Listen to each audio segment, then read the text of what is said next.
Hi everyone. Today I'm facing a bit of a confusion ever since HasLab has announced multiple projects over the years. The last one being Giant Man action figure. Now that Giant Man action figure is huge, but what I am trying to figure out is that I have these ToyBiz build a figure, large action figures that were like 19 inches tall or going all the way to 26 inches and some even reaching 30 inches.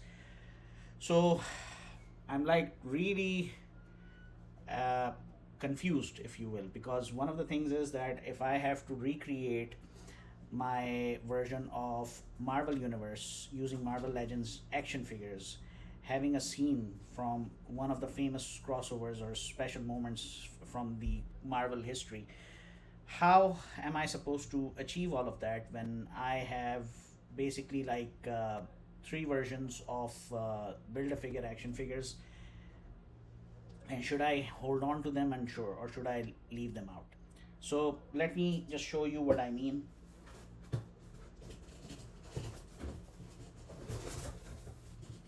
I have two Marvel Legends Sentinel build a figure, which you can see. So that's number one. Then I have Galactus.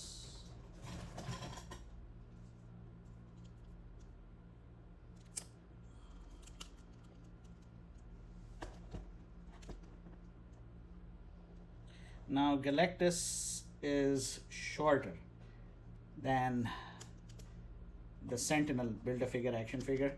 Of course, Marvel Legends had released another one which is much taller than this one.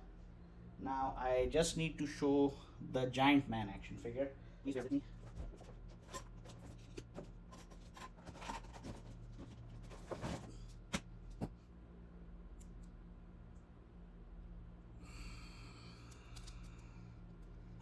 So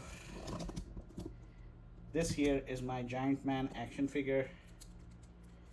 All of these, by the way, were made by ToyBiz. Giant Man is shorter than the first version of Galactus, and Galactus is shorter than the Sentinels. Now, the biggest confusion here is that if I go for the HasLab Sentinels and the HasLab Galactus followed by Giant Man, because I just saw the short or reel on social media and it's really making me reconsider what I had done in the past.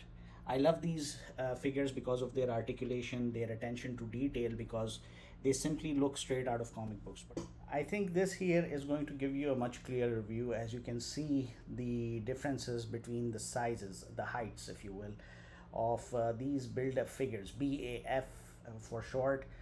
Build-up figures, their parts would come in different with different action figures of a particular series, and then we would attach them, and then we would get these masterpieces. So you can see it all. Now, in that respect, is this Sentinel good enough for an X-Men fight? It can work, but what about Galactus? I don't think Galactus is the size proportion is suitable, especially if I want to create that famous John Byrne cover from the Fantastic Four, the one with the white background where Galactus is actually fighting the Fantastic Four and the Avengers at the same time. And of course, Giant Mans can be used, but obviously, like if we want to go for a grander fight, because this HasLab Giant Man is coming in, it's coming in with face sculpt of the Skrull version of the Giant Man. And for those of us who love Secret Invasion, I think that makes it really important for us to have.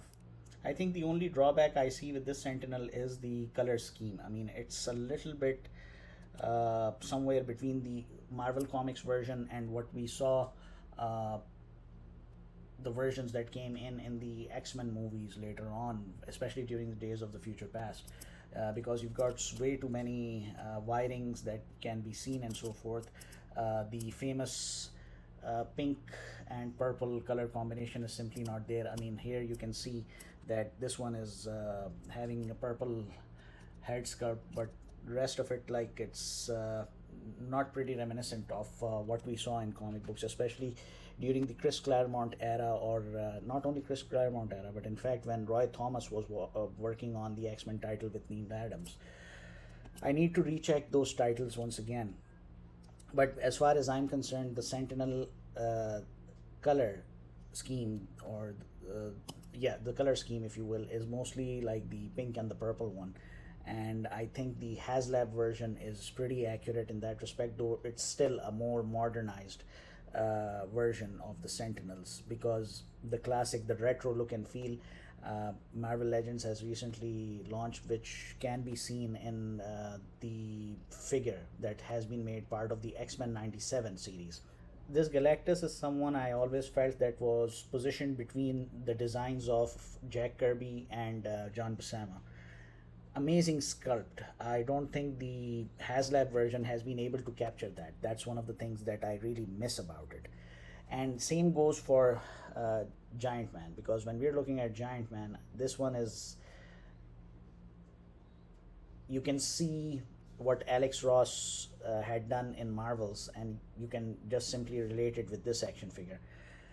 It's not just Alex Ross. We have to go all the way back to all the artists that came in and did the Avengers, whether we're talking about George Perez, whether we're talking about Jack Kirby, whether we're talking about John Buscema especially. ToyBiz, I think, did a much better job when it came to, capturing the essence that was left by artists like Kirby, Buscema, Don Heck, even people like George Perez, for example. What HasLab has done is equally amazing, if not more. So I don't know what to make of it, and they are huge. They are like monumental, if you will. You're looking at, if I'm talking about Giant Man is like 60 centimeters tall. Right. So 60 centimeters is like more than half a meter. Same. Galactus, I think it's like same height or maybe taller than Giant Man. And the Sentinels, Sentinels have been announced, multiple versions, multiple sizes. Basically, like, if anyone is looking to collect a Sentinel figure, the entire army of Sentinels with different sizes and molds, now is the time. This is kind of a dilemma for an action figure collection, especially when you're dealing with a line like Marvel Legends, because they have been doing some amazing stuff since 2002. And we have to commend Hasbro as much as we commend ToyBiz, which is now defunct. Just look at these figures. Let's just have a look. Like, I have this Kazar action figure, so how does it look like in front of these three?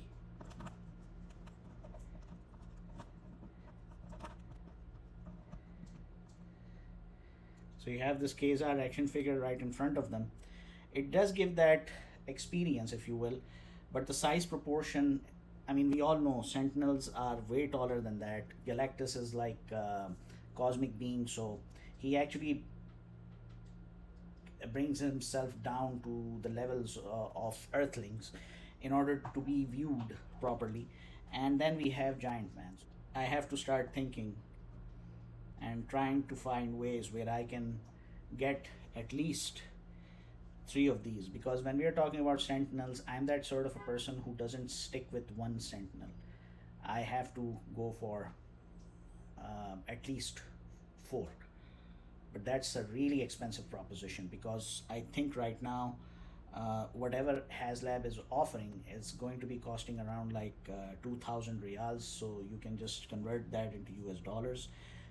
2,000 reals per action figure, and whether they are available or not, that's another thing, because these are pre-ordered. Let's see if my dream to recreate the most epic scene from Marvel Comics will ever become a reality. This has been my dream since 2008. I did make an attempt back in 2007, I think, when I tried to recreate the fight between Onslaught and the Marvel Universe, starring the Avengers, Fantastic Four, and the X-Men. And that was much smaller than that. But what I want to do is, I want to, basically take half of my room and just, redo it in a way that it looks like as if it has come straight out of a panel of a comic book. So let me know what you guys think, and let's see what happens.